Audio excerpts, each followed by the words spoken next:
Olá, pessoal. Meu nome é Mariana Gomes. Eu sou, docente na Faculdade de Educação Física da Unicamp, em Campinas.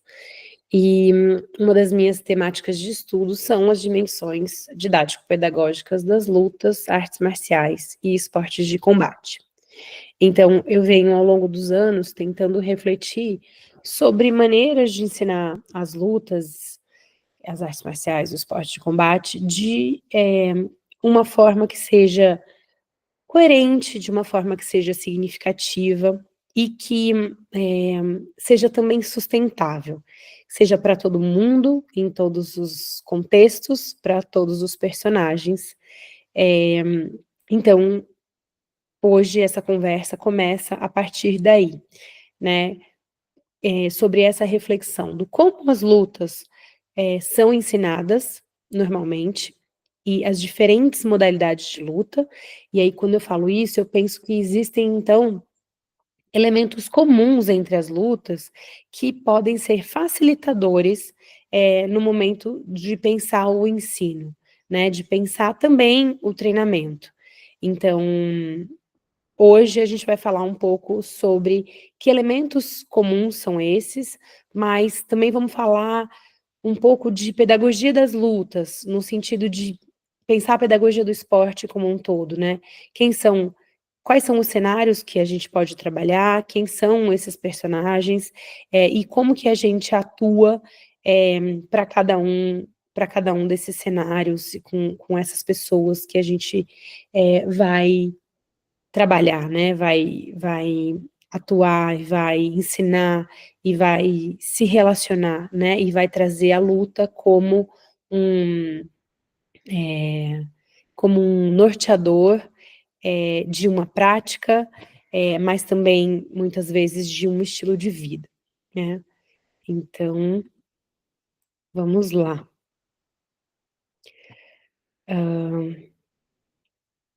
Bom, os objetivos da aula, então, são contextualizar as lutas, artes marciais e esportes de combate na educação física e na pedagogia do esporte, conceituar o saber lutar e discutir as aplicações pedagógicas do saber lutar em diferentes dimensões de ensino. Então, ao longo desse curso, a gente vai, olhar principalmente para esses 3 objetivos. Então, se a gente for resgatar alguns aspectos teóricos, a gente pode ir até os conteúdos clássicos da educação física, né, que foram propostos no livro coletivo de autores, e e aí a gente tem, né, entre o jogo, o esporte, a ginástica, a dança, a gente tem a luta, né, mais um conteúdo da educação física. Então, quando a gente pensa a luta assim, e não só, né, nessa abordagem teórica, mas em outras também, quando a luta aparece, e hoje a luta está na BNCC, ela está nos parâmetros curriculares nacionais, então, a gente está partindo de um outro lugar, a gente está partindo de um lugar onde a luta já é legitimada na teoria, e não só na teoria da academia, mas na teoria, nacional, né, vamos dizer. Então, legitimada como um conteúdo da educação física. Há 20 anos atrás, quando eu comecei a estudar isso, começava-se a se discutir a luta dentro dos PCNs, a BNCC só foi sair em 2017, então, a gente tinha outros parâmetros que sim, até tentavam trazer uma abordagem. E aí o meu o meu o meu gatilho, assim, para esses estudos foi pensar: "Tá, então eu venho dessa minha escola de judô e de jiu-jitsu, onde eu aprendo assim, assim, assim, tal como o meu sensei me ensina", né, e o meu sensei, ele aprendeu com o pai dele, que por sua vez aprendeu com o avô do meu sensei, né. E assim, as práticas vão se perpetuando e, são ensinadas, né, por pessoas que aprendem tal como seus mestres aprenderam, e essa transmissão do saber ela é muito linear, né, normalmente, e ela tenta cristalizar esse saber, né, para que ele seja ensinado exatamente como ele foi aprendido. Só que quando a gente pensa a luta como um conteúdo da educação física, por exemplo, a gente pensa que quem vai ensinar a luta são professores de educação física, por exemplo, né, professores e professoras. E aí, se esses professores não são mestres de Krav Maga ou se não são mestres de alguma modalidade de luta, que conhecimento eles têm então para conseguirem abordar a luta nas suas aulas? Então esse foi um dos gatilhos que eu tive e que, né, que foi a grande pergunta norteadora dos meus estudos. Como é então que pessoas que não são mestres faixas pretas vão ensinar luta? Só que daí, isso também começou a me fazer questionar, como é que os mestres faixas pretas ensinam a luta? Bom, porque eles vão ensinar, nós vamos ensinar onde? Para quem? Quem é que vai ensinar? E como é que nós vamos ensinar, né? Então, quem somos nós que vamos ensinar? Então, veja, para mim, uma mulher ensinar luta é algo que, há um tempo atrás, era disruptivo ou era, talvez incoerente ou era: será que as pessoas confiam nessa pessoa que está aqui ensinando a luta, né, por ser uma mulher? Entre outras identidades que a gente poderia citar aqui, né, mas então quem é esse ou essa professora? Para quem, nós vamos ensinar? Quem é o nosso público? Onde a gente está? A gente está numa academia? A gente está num centro de treinamento? A gente está numa ONG? A gente está numa escola? A gente está numa extensão universitária? Onde é que a gente está? E como é que a gente vai ensinar? Então, esses elementos, né, essas perguntas, elas fazem parte, então, do raciocínio da pedagogia do esporte. Então, a pedagogia do esporte, ela vai falar desses, de todos esses elementos. Então, para a gente fazer a pedagogia do esporte, ela está presente na iniciação, ela está presente no treinamento, ela está presente em muitos cenários que envolvem, então, esses elementos e essas perguntas, que eu acabei de fazer aqui para vocês. Então, um exemplo de cenários, né, que desses ondes que a pedagogia do esporte propõe. Aonde que a luta vai ser ensinada? Então, vocês imagino que consigam me ver, né, e ver o que eu estou colocando aqui. Então, pode ser no clube, na escola, na academia de luta, na atividade extracurricular, né. Então eu trouxe aqui uma série de exemplos para a gente pensar, será então que a pedagogia do esporte e será então que a pedagogia das lutas, porque lá atrás esses conceitos eles vêm muito da pedagogia do esporte.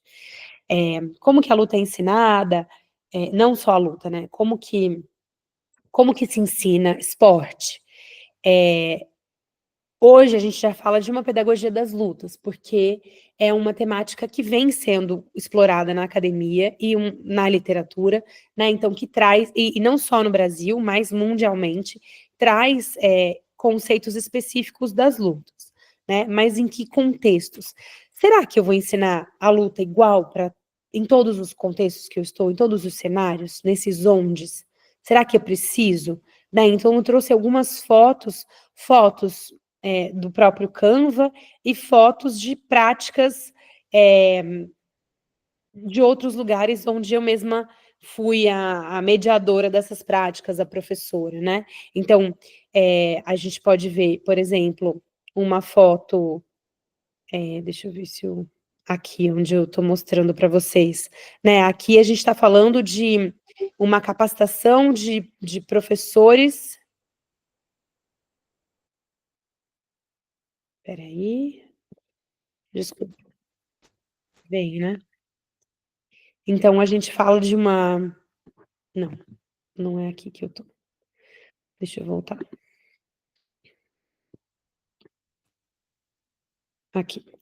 Então a gente tem uma capacitação de professores, de judô, eh, onde o próprio Flávio Canto, ex-atleta olímpico, eh, faz parte. Então, e são pessoas que estão sendo capacitadas para ensinar o judô, mas ensinar o judô de forma significativa, coerente, uma forma que retenha mais alunos, e de forma que seja lúdica, prazerosa.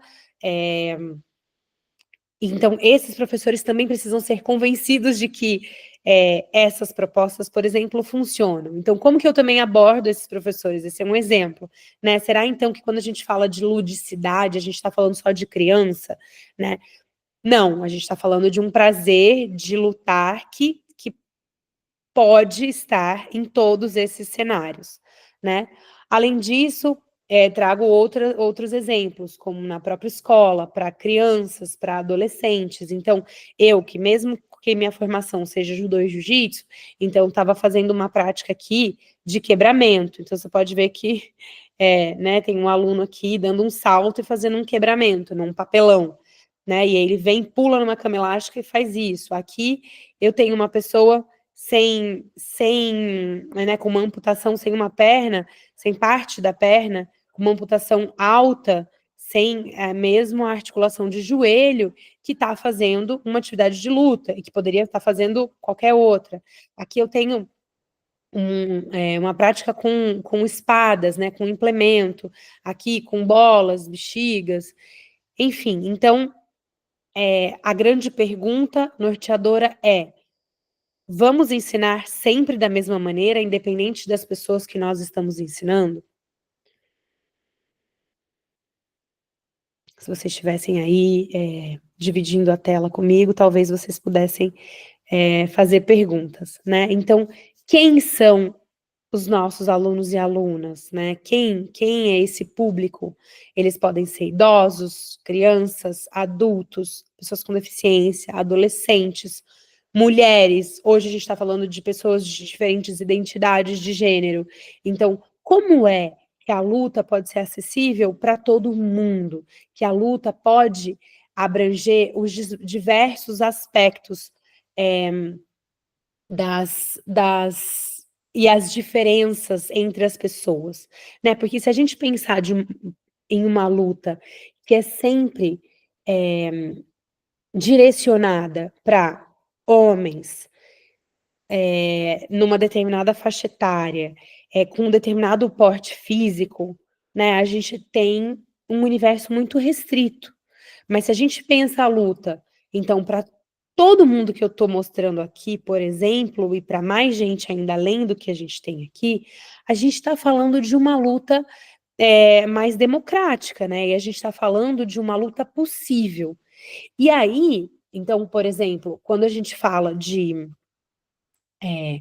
academias, né? Vamos supor que eu tenho aqui, né, professoras, professores de academias, ou gestores, donos de academias, eu estou falando também de adequar o meu ensino, ou de ter um ensino personalizado, entre aspas, para os meus diferentes públicos.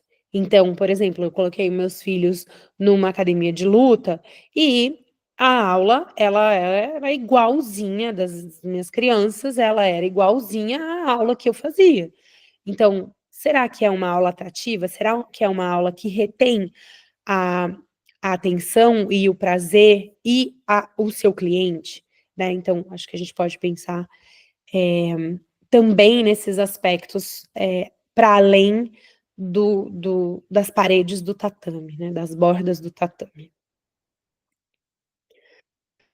Vamos lá. Então, né, quem são essas pessoas que ensinam? Por isso que eu falei, dei o meu exemplo. Quem são as pessoas que ensinam? São mestres? Normalmente, nós temos mestres que seguem um padrão também, né? Homens, em sua maioria, e que são mestres. E assim, vejam, não é porque eu sou uma mulher e estou aqui falando, estou contra os homens, estou dizendo só que existe um padrão desse ensino. E muitas vezes, quando você vê pessoas diferentes desse padrão, essas pessoas são questionadas, ou esse lugar que traz essa pessoa também é questionado. E quem são esses mestres? Eles aprendem como? Então, trouxe aqui esses exemplos, né, falando um pouco do como eu comecei a aula. São pessoas, muitas vezes, sem formação em educação física, né, até pelas possibilidades que o CREF traz em relação à formação dessas pessoas. Mas, para além disso, eu que levanto a bandeira da educação física, porque é também minha área de formação, mas, para além disso, então são pessoas que aprendem com quem ensinou a elas, né? Que aprenderam também, assim como foram ensinadas. Então, é como se houvesse uma necessidade de perpetuar práticas que foram feitas lá no passado, muito, muito, muito passado, até hoje em dia. Mas se a gente está falando de um mundo onde a gente está 100% tendo que se adaptar e se adaptar. Só um minuto que apareceu um ícone estranho aqui. Se a gente está falando, né, que a gente está 100% precisa se adaptar à tecnologia digital, a tudo que vem de moderno, né, que chega para a gente e que as crianças já vêm, né, com os HDs diferentes, se a gente está o tempo todo, né, evoluindo com o tempo e com tudo que essa evolução no tempo traz, então pensar que a luta, ela foi o ensino dela foi pensado há 100, 200 anos atrás ou milênios atrás, e a gente não transforma esse ensino conforme o tempo vai passando, isso também é questionável, né? Então, só compartilhando com vocês, na minha pesquisa de doutorado, eu estive na França, fazendo uma parte da minha pesquisa, né? E lá eu entrei num laboratório que estudava, dentro da educação física, mas principalmente nas lutas, o porquê que os mestres ensinam aquilo que eles ensinam. E, e aí, então, eu fui para campo para entrevistar professores de lutas, mas eu antes eu fazia uma entrevista inicial e perguntava: o que você vai ensinar? Ah, isso. Ele me falava: isso. Aí a gente passava para a próxima etapa, que era a aula dele. Então eu assistia, gravava a aula dele, transcrevia a aula dele. No fim da aula dele eu falava assim: então, você planejou isso. Como foi o seu planejamento? O que você conseguiu executar? O que você não conseguiu? Aí ele contava para mim: ó, isso deu certo, isso não deu certo, não. E aí 3 meses depois, então tem esse tempo, porque tem uma questão que era da metodologia que nós usamos lá, que foi uma metodologia que bebia da fonte da psicanálise, então ia em Freud, Lacan, para explicar algumas coisas, mas depois, então, desses 3 meses, eu voltava para eles e falava assim, olha, confrontava, então, aquilo que ele tinha falado com aquilo que ele realmente tinha feito. E o que acontecia é que, mesmo eles sendo professores de educação física, porque era um critério de inclusão, no meu caso, eles e já tendo muitos anos de prática como professores de educação física, ensinando lutas, eles não conseguiam se impedir de ensinar tal como eles aprenderam. Óbvio que tinha nuances e variações, mas foi muito interessante perceber que, mesmo com toda essa formação, e eu vejo isso na minha prática também, quando eu estou dando aula na academia, por exemplo, e aí tem uma coisa com crianças, por exemplo, uma coisa que não está funcionando, eu vou recorrer, às vezes, a um método militar, a uma coisa mais, né, disciplinadora ali, e todo mundo fazendo junto, e eu mais sisuda e falando, e aí, quando eu vejo, então eu também caio numa armadilha que muitas vezes eu critico, no sentido de ser apenas a reprodução de métodos de ensino, sem reflexão sobre esses métodos, sem esse diálogo entre professor e aluno, então, com uma hierarquia sempre muito forte. E vejam, isso é muito comum, né? Então, se cada um que está aqui pensar na sua própria prática, é pensar como aprendeu e o que poderia fazer diferente, mas se efetivamente faz isso diferente, talvez a gente chegue numa resposta que vai surpreender todo mundo, que é assim, realmente é muito difícil fazer diferente daquilo que a gente aprendeu. Então, eu trouxe aqui um exemplo De uma aula tradicional, fui na minha modalidade, né, pra utilizar isso como exemplo, mas acho que isso é possível de ser transferido pra a modalidade de vocês. Então, como normalmente é? A gente tem um aquecimento, às vezes esse aquecimento, ele não tem nem muita relação com o que acontece na prática, então às vezes são, né, como vocês podem ver, corridas em volta do tatame, né, sendo que na luta efetivamente não tem corrida, né, mas sim, né, pra gente mexer com a nossa, parte cardiorrespiratória ali, com alguns aspectos fisiológicos. A gente tem uma parte de execução técnica, onde o professor pensa o que que eu vou trazer de parte técnica. A gente tem uma reprodução, então, dessa técnica, muitas vezes em dupla ou individual, com muita repetição, né? A gente traz aí um momento de bastante repetição, porque essa é a maneira, né, numa aula tradicional, de se automatizar uma técnica, por exemplo, né, de se aprender uma técnica, e aí a gente vai para uma parte final, que é a parte da luta. E aí as pessoas vão trocando, né, de parceiras, parceiros e tal. E aí nessa hora, muitas vezes, a gente tem aquelas pessoas que amam a luta, que querem ficar ali, que estão ansiosos para lutar, e a gente tem aquelas pessoas que têm medo de lutar, que já ficam nervosas e já ficam com dor de barriga e que dão um jeito de escapar ou de arrumar uma dor em algum lugar do corpo. Então, se a gente parar para pensar em algumas práticas, eu acho que nesse caso o Krav Maga é uma prática, né, que traz muito esses elementos muito marcados, e acredito que aulas também muito definidas do como fazer, mas falo isso com bastante experiência em outras modalidades de não só de prática, mas de entrevistar, de conversas com outros professores, né, de outras modalidades, e sei também que isso é muito presente. Bom, vejam, e não estou nem aqui falando isso só para de demagogia, né. Não é uma crítica, quer dizer, é uma crítica à aula tradicional, quando a aula tradicional, ela não consegue extrapolar esses limites do que é possível ensinar, né. É possível a gente ensinar muita coisa.